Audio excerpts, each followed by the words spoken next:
નવસારીમાં ગ્રીડ નજીકના હાઈવે પર ઓવરબ્રિજના સ્લેબના પોપડા પડ્યા છે। ગ્રીડ સ્થિત મેલડી માતાજીના મંદિર પાસેથી પસાર થતા ઓવરબ્રિજના સ્લેબના પોપડા પડ્યા। ઓવરબ્રિજ નીચેથી હજારો વાહનોની અવરજવર છે, પરંતુ કોઈ જાનહાનિ નથી નોંધાઈ। સમગ્ર ઘટનાના પગલે ગ્રામ્ય પોલીસ દ્વારા બેરિકેડ મૂકી લોકોને ત્યાંથી પસાર થતા અટકાવવાની કામગીરી હાથ ધરાઈ છે।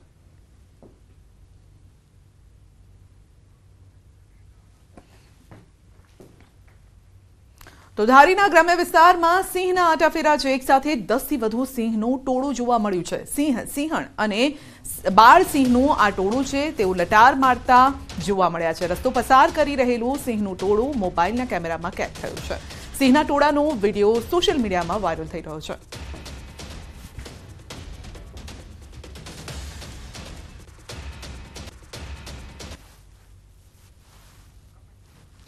તો વિડીયો સોશિયલ મીડિયામાં વાયરલ થઈ રહ્યો છે। સિંહનું ટોળું જોવા મળી રહ્યું છે। એક સાથે આટલા બધા સિંહ કદાચ તમે ક્યારેય નહીં જોયા હોય, તેમાં બાળ સિંહ પણ છે। તો આખો પરિવાર છે, કદાચ 1 થી 2 પરિવાર આ હોઈ શકે છે તેવું લાગી રહ્યું છે, કારણ કે નાના જે બચ્ચા છે તેની સંખ્યા અહીંયા વધુ જોવા મળી રહી છે। કદાચ ત્યાંથી પસાર થતા કોઈ વ્યક્તિએ તેના મોબાઈલના કેમેરામાં આ વિડીયો લીધો હોય તેમ લાગી રહ્યું છે। તો એક સાથે આટલા સિંહ लगभग क्यारेय जोवा नथी मळता। 5 થી 7 તમે જોયા હશે, પરંતુ એક સાથે આપ ગણી શકો છો કે 10 થી પણ વધારે આ સિંહ છે અને તેમાં બાળકોની સંખ્યા વધારે છે।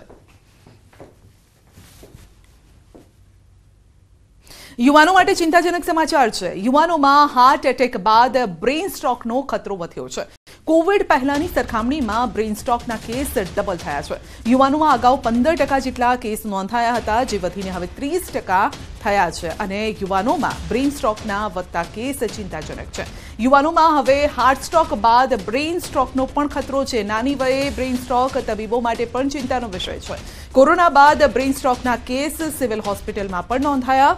તબીબોએ યુવાનોમાં વધતા સ્ટ્રેસને બ્રેઇન સ્ટ્રોકનું કારણ बताव्યું છે અને થોડીવાર માટે આંખોમાં અંધાપો આવવો તેમજ ચક્કર આવે, બીપી ચેક કરવાની સલાહ તબીબો આપી રહ્યા છે।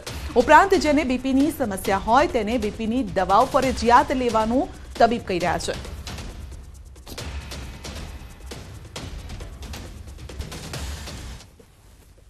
છેલ્લા કેટલાક વખતથી જે યુવાનોમાં સ્ટ્રેસ અને એના કારણે જે હાઇપરટેન્શન એટલે કે બ્લડ પ્રેશર વધી રહ્યું છે, એ એક મેઇન રીઝન છે। બીજું રીઝન છે બેઠાડું લાઇફસ્ટાઇલ અને જંક ફૂડ। એના કારણે કોલેસ્ટ્રોલ તમારો વધતો જાય છે અને એક્સરસાઇઝનો અભાવ। આ બધાના કારણે શું થાય કે બ્રેઇનમાં જે તમને લોહી સપ્લાય કરતી હોય એ નળીઓ સાંકડી થાય અને એના કારણે જો બ્રેઇનને ડેમેજ થાય એને બ્રેઇન સ્ટ્રોક કહેવાય અને આ કિસ્સા વધવાના આ મેઇન રીઝન છે। हार्ट एटेक थी વધુ એકનું મોત થયું છે। વલસાડમાં ડીજે સંચાલકનું હાર્ટ એટેકથી મોત થયું છે। 55 વર્ષીય રાકેશ નગરકર ઘરે આરામ કરતા હતા અને તેવા સમયે જ હાર્ટ એટેક આવ્યો। સારવાર માટે કસ્તુરબા હોસ્પિટલમાં તેમને ખસેડવામાં આવ્યા। પીએમ રિપોર્ટ બાદ મૃત્યુનું સાચું કારણ બહાર આવશે। કરમસદમાં એમજીવીસીએલ કચેરીમાં તોડફોડ થઈ છે। વીજ પુરવઠો ખોરવાતા મોગરી ગામના ગ્રાહકો રોષે ભરાયા છે। એમજીવીસીએલ કચેરીમાં ટોળાએ કરી છે તોડફોડ। ઓપરેટર અને સિક્યુરિટીને મારી નાખવાની ધમકી પણ આપી છે। તો પવનને લઈ વાયર તૂટી જતા વીજ પુરવઠો ખોરવાયો હતો। વિદ્યાનગર પોલીસે ગુનો દાખલ કરવા માટે તજવીજ પણ હાથ ધરી છે। તો એમજીવીસીએલ કચેરી જઈ અને તોડફોડ કરવામાં આવી છે। કેટલાક લોકો દ્વારા તોડફોડ કરાઈ છે। વીજ પુરવઠો ખોરવાયો હતો। ગામમાં વીજળી ન હતી, જોકે છેલ્લા 2 દિવસમાં જોરદાર પવન ફૂંકાયો અને જેના કારણે વીજ વાયર તૂટી ગયા હતા। જોકે તે વીજ પુરવઠો પૂર્વવત ન થતા લોકો રોષે ભરાયા। વલસાડના હાલર કોળીવાડમાં આવેલા શિવમ રેસિડેન્સી અપાર્ટમેન્ટના નીચે પાર્કિંગમાં વહેલી સવારે આગ લાગી હતી। જો કે સમય સૂચકતાથી બિલ્ડિંગમાં રહેતા તમામ લોકો તાત્કાલિક અપાર્ટમેન્ટની બહાર નીકળી ગયા, જેના કારણે વાહનોને તેઓએ દૂર કર્યા હતા। બનાવની જાણ થતાં ફાયર વીજ વિભાગની ટીમ પણ સ્થળ પર પહોંચી આગ પર કાબુ મેળવાયો હતો અને સાથે જ મોટી દુર્ઘટના ટળી છે। મીટરમાં શોર્ટ સર્કિટના કારણે આગ ફાટી નીકળતા તમામ મીટર બળીને ખાખ થઈ ગયા।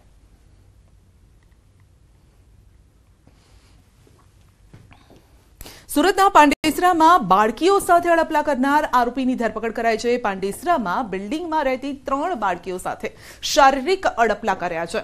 પાંડેસરા પોલીસે વિજય ભગવાનભાઈ ઇંગળેને ઝડપી પાડ્યો છે। પોલીસે ગુનો નોંધી આરોપીની ધરપકડ કરીને તપાસ હાથ ધરી છે। વડોદરામાં ચેઇન સ્નેચિંગના 2 આરોપી ઝડપાયા છે. વૈભવ જાધવ અને ભાવિન પંડ્યા નામના યુવકો અલગ અલગ શહેરોમાં જઈ અછોડા તોડી ગોવા જઈ મોજ શોખ કરતા હતા. 2 આરોપીએ જૂનાગઢ, રાજકોટ, કેશોદ, સુરત બાદ વડોદરામાં અછોડા તોડી અને તેઓ ફરાર થયા, જેઓ પોલીસ પકડથી બચવા સુરતના ગેસ્ટ હાઉસમાં રહેતા હતા. અને આરોપી વૈભવ અને ભાવિન ગુનાહિત ઇતિહાસ ધરાવે છે. બંને આરોપીઓની પૂછપરછમાં સેંકડો ગુના નોંધાયેલા છે. વૈભવ સામે 15 તથા ભાવિન સામે 10 જેટલા ગુના નોંધાયેલા છે. પોલીસે બંને આરોપીઓને ઝડપી 3 અછોડા, 2 બાઇક, 2 મોબાઈલ પણ કબજે કર્યા છે.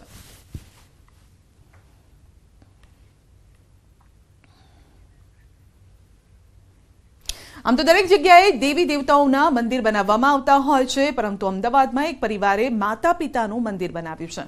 અમદાવાદના અંજલી 4 રસ્તા નજીક યોગેશ્વર પાર્ક સોસાયટીમાં રહેતા હરેશ શાહે સિદ્ધ કરી બતાવ્યું છે કે માતા પિતાથી મોટું કોઈ જ નથી. આપણે ગમે તે કરી લઈએ, પરંતુ મા બાપનું ઋણ ચૂકવી ન શકીએ. કદાચ માતા પિતાનું મંદિર બનાવીને આ ઋણ મહદઅંશે ચૂકવી શકાય તેવું માનનારા હરેશભાઈનું કહેવું છે કે તેમની જોડે બધું જ છે, પરંતુ માતા પિતાની ખોટ પૂરી કરવા ઘરમાં વડીલોની હાજરી અનુભવી શકાય તે માટે તેમણે ઘરમાં માતા પિતાનું મંદિર બનાવ્યું છે.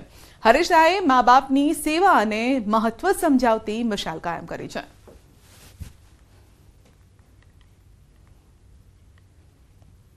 અમે બેન એવું માનીએ છીએ અંગત રીતે, બહુ ફ્રેન્કલી. હું તો પહેલેથી એવું જ માનું છું, જિંદગીમાં મા બાપ કદી સ્વર્ગે જતા જ નથી. હંમેશા મા બાપ આપણા દિલમાં હોય. તમે સદેહે કદાચ ન હોય, પણ મારી આપણી પાસે જ. આજે મને પૂછો તો મને એમ થાય કે મારા મા બાપ તો શહેર ને ઘરમાં જ છે, હજી એ બેઠા, બહાર તો બેઠા છે. ઘણું બધું વિચાર્યું આપણે કે મા બાપને તો આપણે કદી જોયા નથી, પણ મા બાપને જ્યારે જોયા ના હોય ત્યારે વાત એવી આવે કે ખરેખર ઈશ્વર ક્યાં છે. તો ઈશ્વરને આપણે જોયા નથી, ત્યારે જે આપણા ઘરમાં જે મા બાપ છે એ મા બાપ જ આપણા ઈશ્વર છે.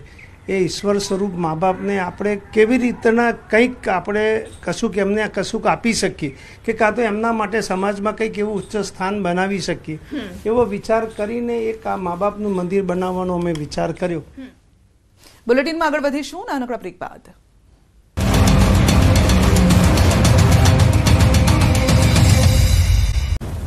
શહેરના કેટલાક વિસ્તારોમાં વરસાદી છાંટા જોવા મળ્યા હતા.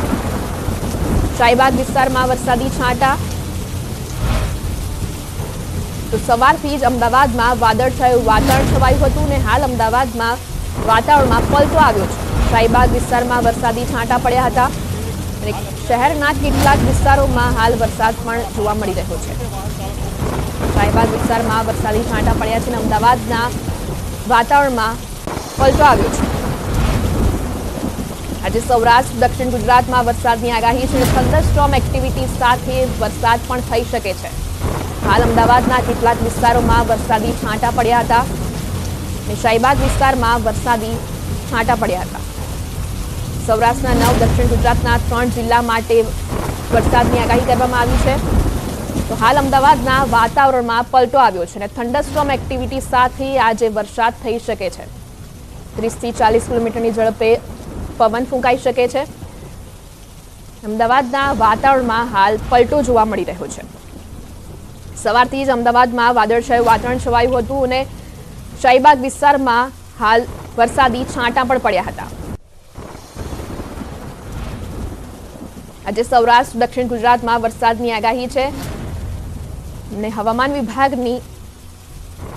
તો હાલ અમારી સાથે સંવાદદાતા વિભુ જોડાઈ ગયા છે. જી વિભુ, હાલ અમદાવાદના વાતાવરણમાં પલટો આવ્યો છે, શું છે વધુ માહિતી?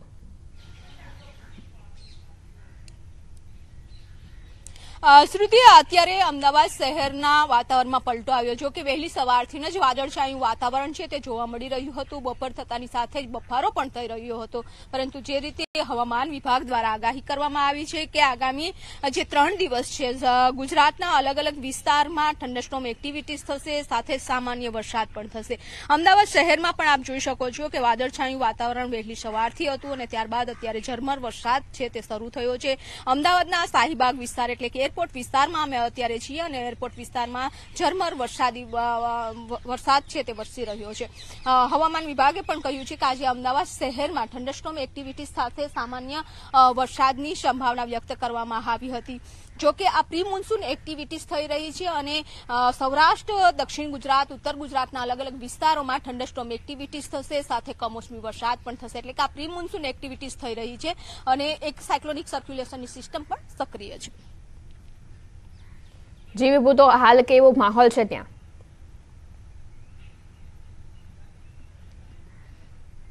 શ્રુતિ, અત્યારે અમદાવાદ શહેરના જે એરપોર્ટ વિસ્તાર છે અને આપને દ્રશ્યો પણ બતાવવા માંગીશ કે અત્યારે એક ભર ઉનાળો છે પરંતુ ચોમાસા જેવો માહોલ જોવા મળી રહ્યો છે. છેલ્લા 3 દિવસથી વાતાવરણમાં પલટો જોવા મળી રહ્યો છે કારણ કે એક સાયક્લોનિક સર્ક્યુલેશનની સિસ્ટમ છે અને આ સિસ્ટમના કારણે ગુજરાતના વાતાવરણમાં પલટો જોવા મળી રહ્યો છે. સાથે થંડરસ્ટોર્મ એક્ટિવિટીઝ થઈ રહી છે. થંડરસ્ટોર્મ એક્ટિવિટીઝ ત્યારે થાય છે કે જ્યારે જમીનનું તાપમાન છે તે ઊંચું હોય છે અને ઉપર લેવલ ઉપર ભેજનું પ્રમાણ વધી જતું હોય છે ત્યારે થંડરસ્ટોર્મ એક્ટિવિટીઝ થાય છે. 30 થી 40 કિલોમીટરની ઝડપે પવન ફૂંકાય છે અને ભારે પવનના કારણે વૃક્ષો ધરાશાયી થવા, હોર્ડિંગ્સ ધરાશાયી થવા અને ખાસ કરીને બાગાયતી પાકને પણ નુકસાન થઈ રહ્યું છે. પરંતુ આગામી 3 દિવસ વાતાવરણ યથાવત રહેવાનું હવામાન વિભાગનું પણ અનુમાન છે. એટલે કે આજે અમદાવાદ શહેરમાં આજે કમોસમી વરસાદ થવાની પણ શક્યતાઓ છે. જી, આભાર વિભુ.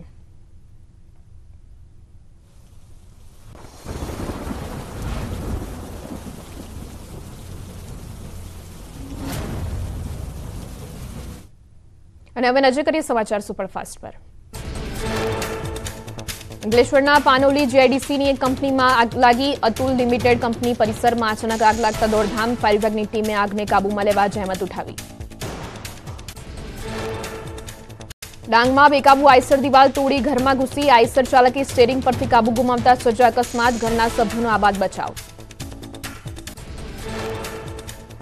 મોરબીમાં કાર ચોરીના કેસમાં પાસ આગેવાનોનો પુત્ર ઝડપાયો. ઇનોવા કારની ચોરી મામલે નિલેશ એરવાડિયાના પુત્રની ધરપકડ. આરોપીએ બુરખો પહેરીને કાર ચોરીને આપ્યો હતો અંજામ. ઘટનાના સીસીટીવી ફૂટેજ પણ આવ્યા સામે.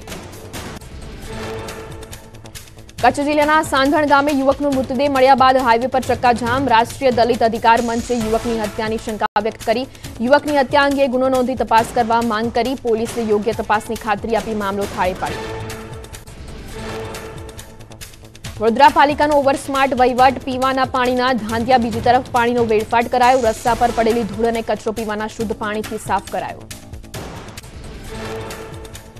અરવલ્લીમાં એસટી બસ અને ઇકો કાર વચ્ચે અકસ્માત. અમદાવાદથી સાગવાડા જતી બસ ટક્કર બાદ ગટરમાં ખાબકી. બસમાં સવાર 44 મુસાફરોનો આબાદ બચાવ. મોડાસાના દલીલપુર નજીક અકસ્માત સર્જાયો. મોડાસાના ભીલકુવા પાસે ડમ્પર ચાલકે બળદગાડાને અડફેટે લીધું. અકસ્માતમાં ખેડૂત દંપતી અને બળદોની ઈજા પહોંચી. ખેતરથી લાકડા ભરીને ઘરે પરત ફરતા નડ્યો અકસ્માત. પૂર ઝડપી આવતા ઓવરલોડ ડમ્પરે મારી ટક્કર. યુવાનોમાં હાર્ટ એટેક બાદ બ્રેઇન સ્ટ્રોકનો ખતરો વધ્યો. કોવિડ પહેલાની સરખામણીમાં બ્રેઇન સ્ટ્રોકના કેસમાં ડબલ થયા. યુવાનોમાં અગાઉ 15% જેટલા કેસ નોંધાયા હતા, જે વધીને 30% થયા. અમદાવાદમાં વધ્યા હીટ સ્ટ્રોકના કેસ. 7 થી 11 મે સુધી 70 લોકોના હીટ સ્ટ્રોકના શિકાર બન્યા. ઉનાળામાં હીટ સ્ટ્રોકના કુલ 343 કેસ નોંધાયા. અમદાવાદમાં આગામી 5 દિવસ યલો એલર્ટ. અમદાવાદમાં પાણીજન્ય રોગચાળો વકર્યો. ઝાડા ઉલટી, ટાઇફોઇડ, કમળો, કોલેરાના કેસમાં સતત વધારો. છેલ્લા 5 મહિનામાં ઝાડા ઉલટીના 3747 કેસ નોંધાયા. કમળાના 556, ટાઇફોઇડના 1279, કોલેરાના 54 કેસ નોંધાતા ફફડાટ.